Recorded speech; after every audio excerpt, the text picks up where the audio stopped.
नमस्कार दोस्तों, आज मैं आपके सामने ऐसी कहानी लाई हूँ जिसका शीर्षक है भिखारी का आत्मसम्मान। एक भिखारी किसी स्टेशन पर पेंसिलों से भरा कटोरा लेकर बैठा हुआ था।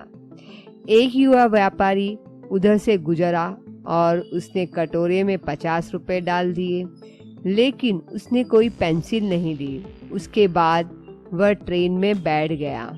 डिब्बे का दरवाजा बंद होने वाला ही था कि वह युवा एकाएक ट्रेन से उतरकर भिखारी के पास लौटा और कुछ पेंसिल उठाकर बोला, मैं कुछ पेंसिल लूँगा। इन पेंसिलों की कीमत है। आखिरकार तुम एक व्यापारी हो और मैं भी। उसके बाद वह युवा तेजी से ट्रेन में चढ़ गया। कुछ वर्षों बाद वह व्यवसायी एक पार्टी में गया और वह भिखारी भी वहां मौजूद था।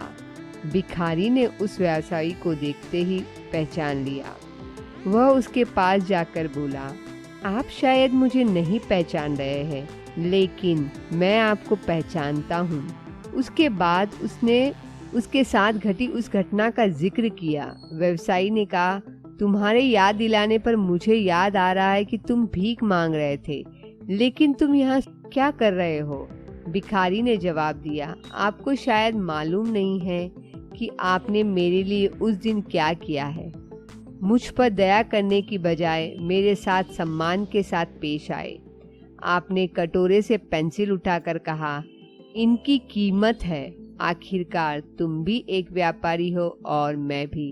वही शब्द आपके जाने के बाद मैं बहुत सोचा, मैं यहाँ क्या कर रहा हूँ, मैं भीख क्यों मांग रहा हूँ। मैंने अपनी जिंदगी को संवारने के लिए कुछ अच्छा काम करने का फैसला लिया।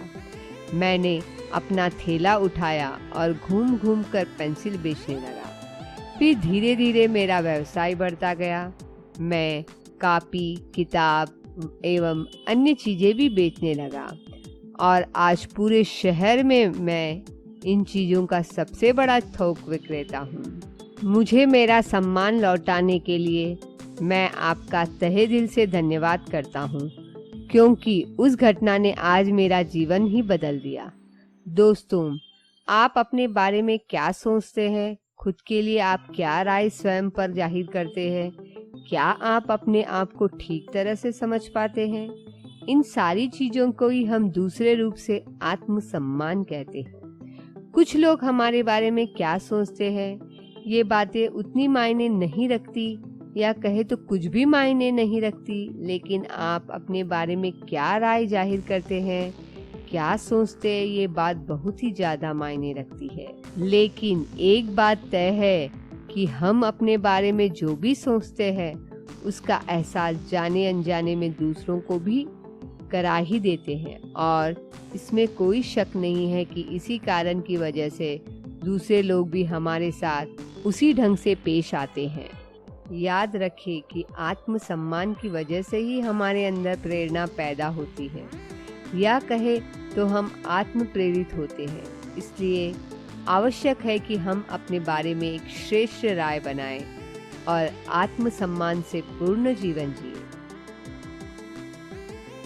अगर आपको यह कहानी अच्छी लगी हो तो आपसे विनम्र निवेदन है कि आप इस वीडियो को लाइक और हमारे चैनल को सब्सक्राइब जरूर करें तथा कमेंट के द्वारा अपने विचार हमसे व्यक्त कीजिए, क्योंकि आपका सहयोग ही हमें ऐसी और प्रेरणादायक कहानियाँ आपके सामने प्रस्तुत करने के लिए प्रोत्साहित करेगा। जय भारत।